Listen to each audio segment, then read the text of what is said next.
العلي العظيم. حسبنا الله ونعم الوكيل، نعم المولى ونعم النصير. أعوذ بالله من الشيطان الرجيم، بسم الله الرحمن الرحيم.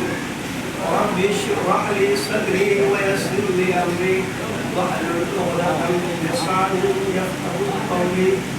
الحمد لله الذي لا يبلغ مدحته القائلون ولا يحصي نعماءه العادون ولا يؤدي حقه المجتهدون. الذي لا يدرك بعد الهمم ولا يناله خوف الفتن. الذي ليس لصفاته حد محدود ولا نعت موجود ولا وقت محدود. فجر الخلائق بقدرته ونشر الرياح برحمته وابتدى بالسحور ميدان ارضه.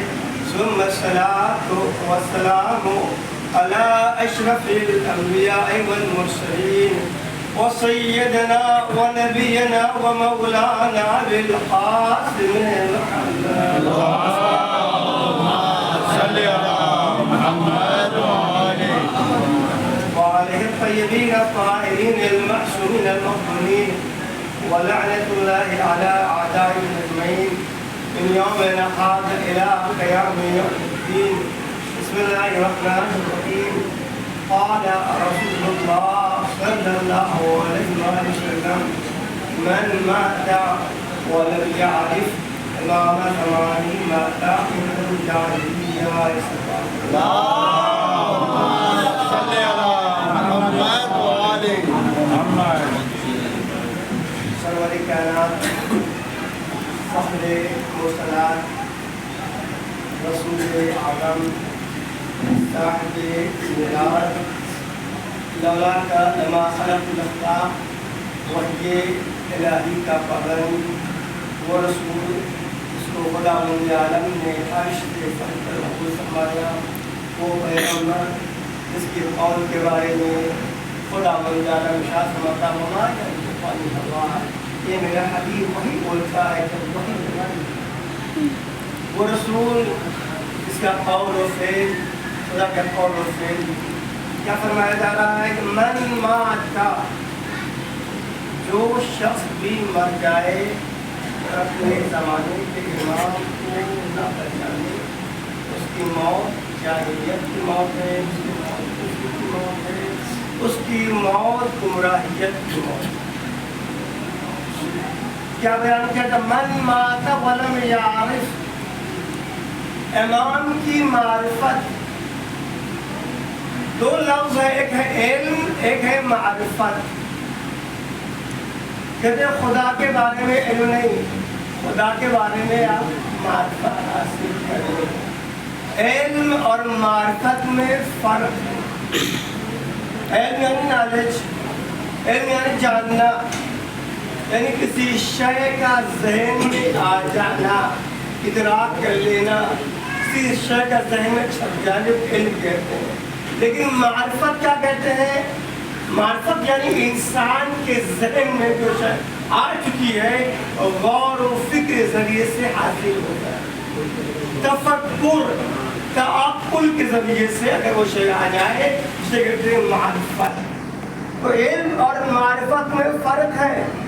بہت لوگ کہتے ہیں کہ خدا کے بارے میں نہیں کہہ سکتی علم، کہ خدا انسان کے ذہن میں آنے والی شے نہیں ہے. یعنی حواس پنجگانہ جو انسان کے پاس ہے، جو وہ شے جس کے ذریعے سے انسان علم حاصل کرتا ہے، وہ آنکھ ہے، کان ہے، تمام کے تمام ادراک یا اعضاء جوارح، اسے کہتے ہیں حواس پنجگانہ کہتے ہیں. اس کے ذریعے سے انسان علم کو حاصل کرتا ہے. یہ ظاہری علم اس سے حاصل کرتا ہے، لیکن خدا کی معرفت ظاہر سے حاصل ہونے والی شے نہیں ہے. خدا کی معرفت کیوں؟ کہ میں نے کہا کہ خدا کو دیکھ سکتا نہیں انسان، خدا کو دیکھ سکتا نہیں انسان. یعنی حواس پنجگانہ جو انسان کے پاس قوتیں ہیں، اس سے مافوق یعنی معرفت کسی مولائے کائنات پوچھا یا علی کہ آپ نے اپنے رب کو دیکھا بھی ہے؟ جس خدا کی آپ عبادت کرتے ہیں اس خدا کو آپ نے دیکھا بھی ہے؟ میرے مولا نے جواب دیا کہ میں ایسے خدا کی پرستش نہیں کرتا جس کو میں نہ دیکھوں. لیکن امام نے بتا دیا ظاہری نگاہوں سے نہیں، کہ حقائق ایمان دل کی نگاہوں سے اللہ کو دیکھتا ہوں. صلوات پڑھیں.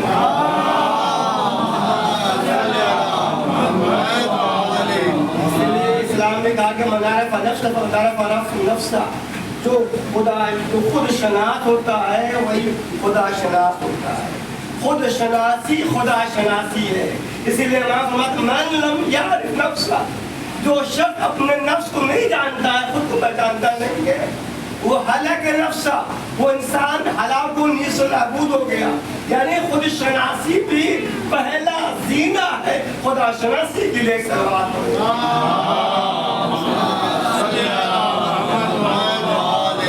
یہ فرش عطا کی بڑی اہمیت ہے. زین بہت یہ بے پناہ. ہم لوگ کہتے رہتے ہیں قرآن ہدایت ہے. اہل بیت بھی ہدایت کرنے والے ہادی ہیں. یہ فرش آزاد بھی ہدایت کا کام کرنے والا ہے. ہم وہ سنتے رہتے اکثر کہ چلتے ہیں مجلس آزاد میں ثواب کے لیے، کارخیر کے لیے. وہاں سنیں گے جنت میں گھر بنیں گے، وہاں جائیں گے، وہاں پر جس جگہ جا رہے ہیں وہاں پر انبیاء اولیاء آتے ہیں. یہ سب ٹھیک ہے. ایک مجلس ادا کرنے والے کو جو ثواب ملنے والا، دو آزاد عمرے کے ثواب ملنے والا ہے. جو انسان مجلس ادا کرتا ہے وہاں فرشتے، انبیاء، اولیاء سب آتے ہیں. یہ سب وجہ ہے. لیکن فرش اعضا ہدایت کی جگہ ہے. اس سے قرآن ہدایت کرنے والا ہے، ویسے ہی فرش اعضا بھی ہدایت کرنے والی ہے. ایک صلوات پڑھیں.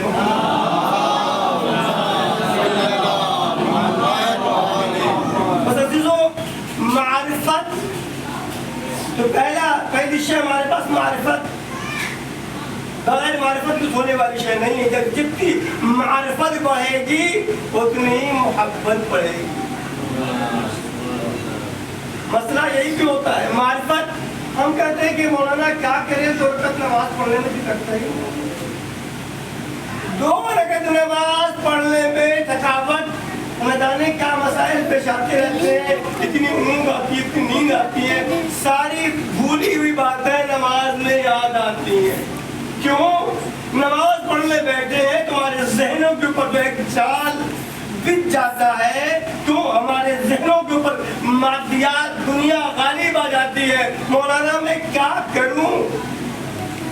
اس بنا پر اگر انسان کو یقین ہو جائے، اس منزل پہ آ جائے، حق الیقین کی منزل پہ آ جائے، جب ہم سجدے میں جا رہے ہیں فرشتے ہمارا احاطہ کیے ہوئے ہیں، فرشتے ہمیں گھیرے ہوئے ہیں، اللہ کی رحمت ہمارے پر سایہ فگن ہے. اگر یقین کے منزل میں آ جائے تو انسان تھکے گا نہیں. انسان تھکے گا نہیں. کسی نے کچھ پوچھا تھا، ایک بزرگ عالم علامہ طباطبائی سے صاحب میزان سے پوچھا کہ آپ ذرا یہ بتا دیجئے کہ یہ انسان کو تھک جاتا ہے عبادت میں. کا مسئلہ یہ ہے کہ اس کو محبت نہیں ہے. محبت نہیں سے 2 رکعت نماز پڑھتا ہے تھک جاتا ہے. محبت ہوتی تھکتا ہے کا کیسے ہو سکتا ہے؟ آپ دیکھتے رہتے ہیں، ہم رات دوستوں میں جاتے ہیں، گپ شپ کرتے ہیں، پوری رات گزر جاتی ہے، تھکتا نہیں ہے. موبائل میں گفتگو ہو رہی ہے، کبھی کبھی یہ منزل آتی کھانا بھول جاتا ہے. کیوں؟ اپنے محبوب سے محبوب کلام ہے. ایک صلوات پڑھیے.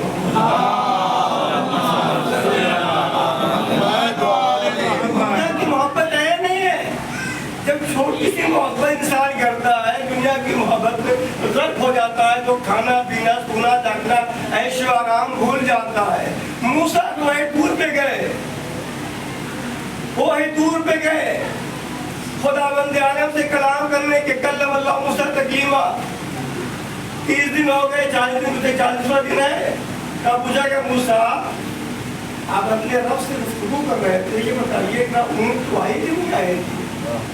اونٹ آئی کہ نہیں؟ کہا نہیں اونٹ بھی نہیں آئی. کہا کچھ کھایا پیا؟ کہا کچھ بھی نہیں کھایا پیا. کہا کیسے آپ باقی رہے؟ 40 دن ہو گئے موسیٰ نے کچھ کھایا پیا نہیں، نہ سوئے.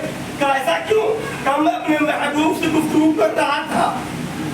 جب محبوب سے محل کلام ہوتا ہے تو انسان تھکتا نہیں ہے. معلوم یہ ہوا اگر انسان فرش ادا پہ آ جائے, مجلسوں میں آ جائے, عبادت گاہوں میں آ جائے, اگر محبت کے ساتھ معرفت پائی جاتی ہے تو انسان تھکتا نہیں. ایک سلوات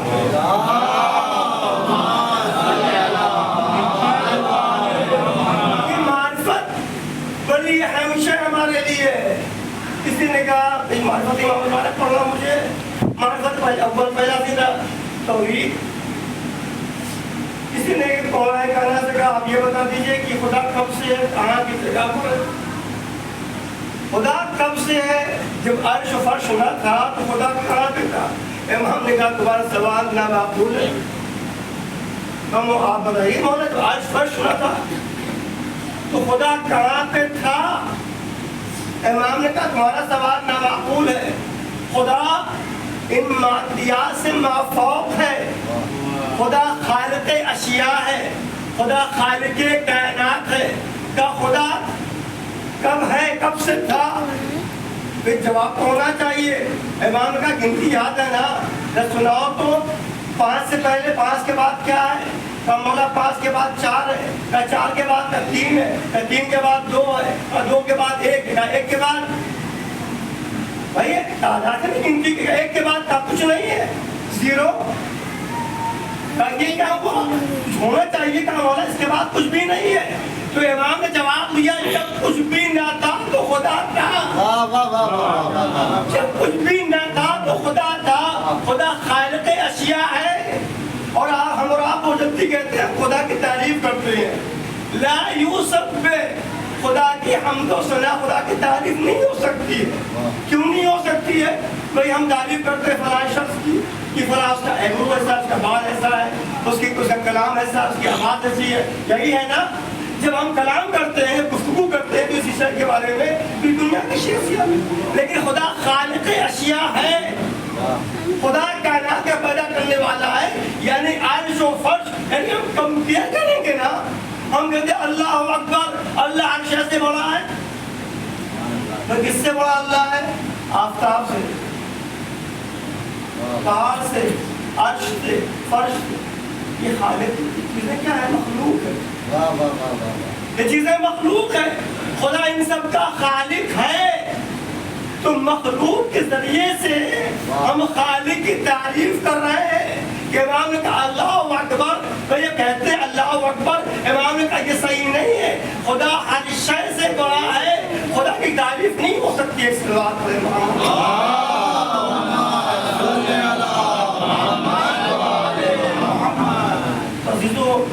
خدا بند عالم کی معرفت کی بات جو پہلا سینہ ہمارے پاس ہے, نبوت, امامت, اور اس دور حاضر کے اندر سب سے اہم چیز ہمارے پاس ہے امام کی معرفت. زمانے کے امام کو پہچاننے والے جو ہمارا امام جو پردہ غیب میں ہم کہتے رہتے ہیں, جس امام کو دوپہر میں پوری کائنات قائم اور دائم ہے. روایت میں کہتے ہیں ملتا ہے کس طرح عرش اپنے ستاروں کی وجہ سے قائم دائم ہے, اور اسی طرح سے کائنات دنیا امام کے طفیل میں امام کی برکت سے قائم ہوتا ہے. لہٰذا اس امام کو پہچانے, اس امام کی معرفت کو حاصل کریں جس امام کی وجہ سے بارش ہوتی ہے, جس امام کی وجہ سے دنیا قائم ہے. اس امام کی معرفت کی ہم کہتے ہیں کہ امام کو ہم جانتے ہیں. جاننا الگ ہے, پہچاننا الگ ہے. جاننے اور پہچاننے میں بہت فرق ہے. جاننے اور پہچاننے میں زمین اور آسمان کا فرق ہے. لہذا اس کو ہم درک کریں.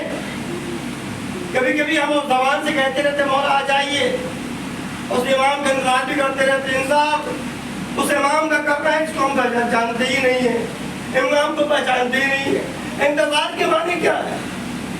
آج دور حاضر میں یہ پوری کائنات منتظر ہے کہ ایک منجی بشریت آ جائے تو اس کائنات کو نجات دے دے. آپ دیکھ رہے ہیں اس کی پوری کائنات ظلم و جور سے بھری ہوئی ہے, انسانیت سک رہی ہے. فلسطین, غزہ اور جگہ جگہ پر مظالم کیے جا رہے ہیں، کوئی انسانیت شرمندہ ہے؟ ہر انسان یہ کہہ رہا ہے کہ ایک ایسا شخص آ جائے جو اس کائنات کو عدل و انصاف سے بھر دے. معمولیت ظلم و جورا جس کا ظلم و جور سے بھری ہوئی ہے. اور یہ جو انتظار کا مفہوم ہے فقط ہمارے یہاں نہیں ہے، فقط مذہب تشیع میں نہیں ہے، یہودیت میں بھی ہے، عیسائیت میں بھی ہے، اور ہندوازم میں بھی ہے، زرتشت میں بھی ہے. اسلامی ادیان، آسمانی ادیان، دین ان کے علاوہ بھی اس میں بھی پائے جاتے ہیں. یہاں تک کہ جو کتابیں ہیں اہل حنوف کتابیں مطالعہ کیا، وہاں پر بھی کہتے ہیں کہ ایک زمانہ آئے گا اور آنے کے بعد وہ شخص جو آنے ظہور کرے گا اس کے ہاتھ میں ننگی تلوار ہوگی، گھوڑے پر سوار ہوگا اور اس کائنات کو عدل و انصاف سے بھر دے گا. یہاں تک کہتے ہیں کہ جو زمین ہے اپنے اندر خزانے کو رکھی ہوئی ہے، وہ خزانے کو اگل دے گی. وہ کائنات کا سید و سردار ہوگا. یہ کون؟ اہل سنت نہیں ہے، ہندو کتابوں میں لکھا ہوگا. اور جو کر رہے ہیں یعنی تمام کتابوں میں امام زمانہ کے بارے میں لکھا ہوا ہے کہ ایک زمانہ ایسا بھی آئے گا. یہ یقین مانیے یہ واقعی زمانہ دور چل رہا ہے جہاں پر یہ ظلم و جور کیا جا رہا ہے. انسانیت اس وقت آواز دے رہی ہے کہ آنے والا آ جائے. شاعر نے کیا کہا، بڑی اچھی بات کی، تم اپنے ذہنوں کو بیدار کیوں نہیں کرتے؟ تم اپنے ذہنوں کو بیدار فضا ظہور کی ہموار کیوں نہیں کرتے؟ فضا ظہور کی ہموار کیوں نہیں کرتے؟ سر اپنا ظلم کے آگے جھکائے بیٹھے ہو، سر اپنا ظلم کے آگے جھکائے بیٹھے ہو. حسین کی طرح انکار کیوں نہیں کرتے؟ حسین کی طرح انکار دنیا باقی ظلم چور سے یہاں سے واسطہ کیا ہے؟ تو لہذا امام زمانہ کی معرفت جو امام فرماتے ہیں کہ اگر ایک لحظے کے لیے، ایک سیکنڈ کے لیے ہماری نگاہیں تم پر سے ہٹ جائیں، دشمن تم کو ختم کر دو. میری نگاہیں، امام فرماتے ہیں کہ میری نگاہیں جیسا جس امام کا انتظار کر رہے ہیں اس کے انتظار کو سمجھیں. آج مذہب تشیع میں دو چیزیں پائی جاتی ہیں، ایک کا نام ہے انتظار اور ایک کا نام ہے قیام امام حسین. پرچم سرخ اور پرچم سبز.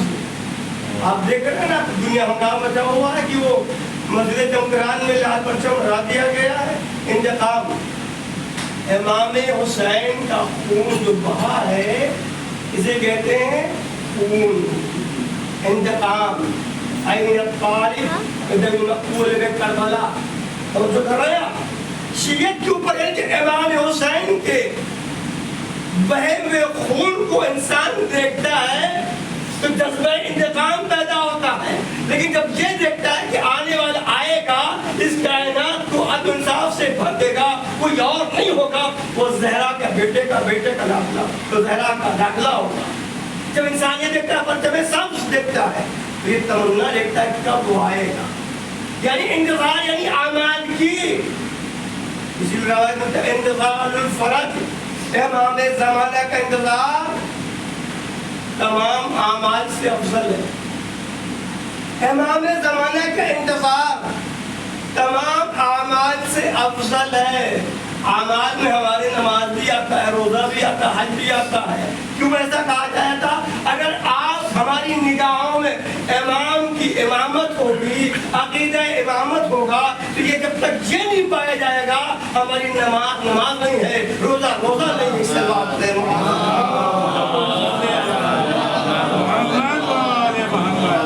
جس امام کا انتظار کر رہے ہیں عزیزوں، اس امام کے لیے آمادہ ہونا چاہیے.